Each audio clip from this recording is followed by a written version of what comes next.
Welcome everyone, I am CA Praveen Sharma, GST trainer and consultant. हमारी ये video related to the transition provisions related to stock in hand under the GST और the I can say कोई भी credit आपका GST में कैसे carry forward होगा। Web series 6 and the case 6 is related to the service provider जो registered है service tax में और वो पे टैक्स करता है एट अ नॉर्मल रेट, जो भी उसके ऊपर रेट लगता है, आइदर अबेटमेंट और क्लेमिंग अबेटमेंट और further. So service provider cases, specifically service provider cases, case 6. Topic: the return filed under the Service Act shows the outstanding balance, unutilized balance or the excess balance of the input tax credit. HT3 file होती है मेरी service tax की return. कब file होती है service tax की return मेरी file? October 16 to March 17 return already has been filed on 25th of April 2017. 1st of April 17 to 30th September 2017 आपकी return to be filed on 25th of October 2017. But GST implement होगा when GST will be implemented from 1st of July 2017. 2017 की return के अंदर 2017 की date पे GST implement होगा, उसके बाद सर्विस टैक्स नहीं लग पाएगा. अब आपकी रिटर्न लास्ट रिटर्न कौन सी फाइल होगी? 30 जून 2017 की. अब 6 महीने वाली रिटर्न 3 महीने की ही फाइल होगी सर्विस टैक्स की.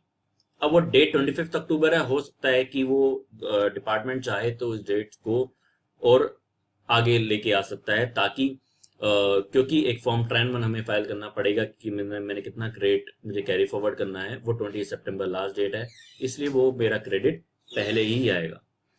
सो the excess input tax credit reflected in the return filed for the period ended 30th June 2017 to be carried forward under the GST.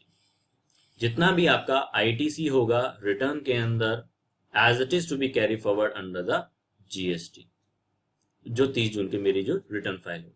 Form train 1 मुझे फाइल करना जरूरी है. फॉर्म ट्रेन 1 की last date 28 सितंबर 2017 है, तभी आपको return के अंदर जितना भी क्रेडिट है उसका कैरी फॉरवर्ड मिल जाएगा. कमिश्नर चाहे तो इस टाइमलाइन को फर्दर 90 डेज और बढ़ा सकता है.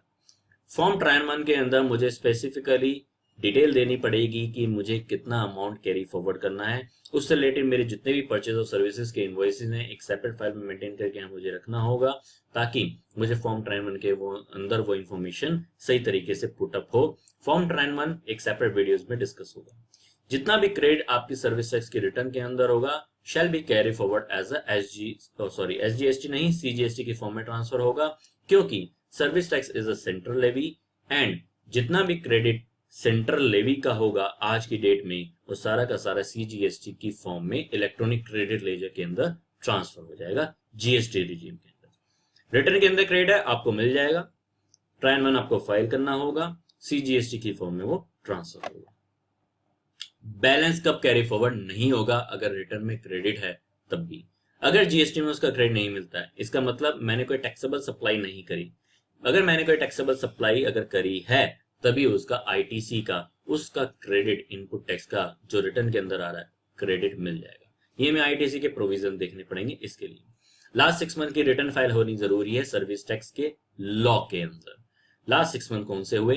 1 जनवरी 17 से लेकर के 30th June 2017 मेरे last 6 month when the GST will be implemented. अब 1 जनवरी टू 30th June 2017 का जो पीरियड है उसके रिटर्न 25th of April को फाइल हो चुकी है. 1 April 17 टू 30th June 2017 का जो पीरियड है इसके रिटर्न जो जाती है वो 25 अक्टूबर को जाती है. अब वो देखना होगा कि उसकी ड्यू डेट पहले होती है, बाद में होती है, कब होती है, बाद में तो नहीं हो सकती, पहले ही होनी चाहिए. तो लास्ट 6 मंथ की रिटर्न फाइल होनी जरूरी है. फॉर्म ट्रेन 1 फाइल होना जरूरी है. फॉर्म ट्रेन 1 के अंदर वो इन्फॉर्मेशन हमें पुटअप करना जरूरी है. अगर उसका क्रेडिट अगर जीएसटी में मिलता है तभी वो अमाउंट मुझे कैरी फॉरवर्ड कर सकता हूं. रिटर्न फाइल होती है सर्विस टैक्स की doesn't show the outstanding balance of the input tax credit. अगर कोई इनपुट टैक्स क्रेडिट का बैलेंस नहीं है, no amount to be carry forward under the GST and there is not any requirement to file form TRAN. So please subscribe to our channel GST Mitra and get it on Google Play. This is a specific case related to the service provider having charging or paying tax at a normal rate. Thank you.